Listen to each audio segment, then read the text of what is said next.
umaga po. Ako po si kapatid na Carmelita Barion Lacangan. Tubong Parian po, taga Calamba, Calamba City. Dati po akong OFW. 9 years po ako nag-OFW sa Jordan at sa Bahrain. Bali 9 years. Ngayon po, medyo umiidad na, kaya medyo natapos na ang kontrata, kaya umuwi na po ako. Nung ako po ay makauwi na, medyo, siyempre tumatanda, medyo naramdaman ko na, bakit ang aking katawan ay nag-iiba na yata ang pakiramdam, medyo humihina ang katawan. Sabi ko, bakit kaya ganito? Sabi ko,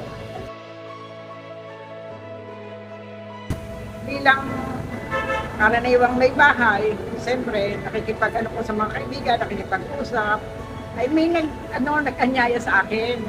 Nayakan kami sa isang seminar tungkol dyan sa Miracel. Ngayon, ayaw ko pa kasi ako napakamahal.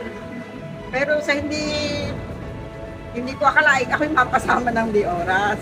Kasi nga, hindi naman sinabi na doon ka pupunta, yung pala, doon na nga, seminar na nga. Napilitan kami makinig tungkol dyan sa Miracel. Ngayon, inisip ko, siguro baka ito'y makakagaling sa akin.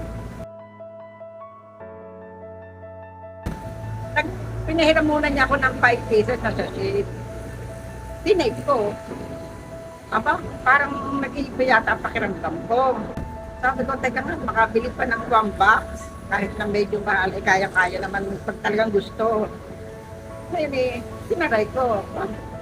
Parang kasi dati ako, pag ako'y naupo na tayo, hirap na hirap ako. Masakit ang balakang. Kasi po ako, may diabetes, may high blood, hypertension, at saka rayuma. Ay ngayon, ako'y nakakainom na.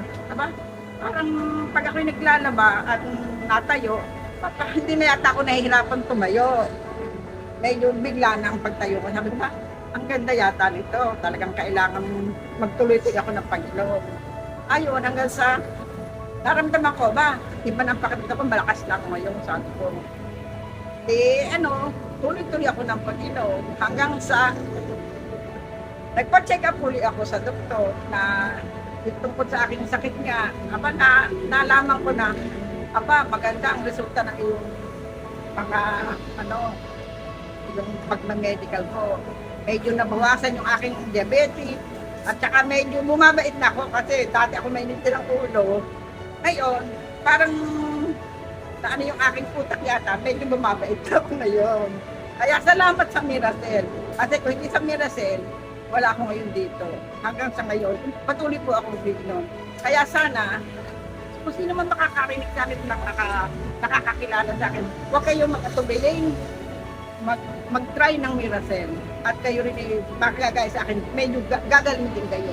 Pinangangako ko yan. Salamat po sa inyo.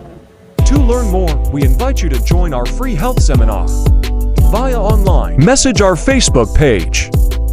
Thanks for watching.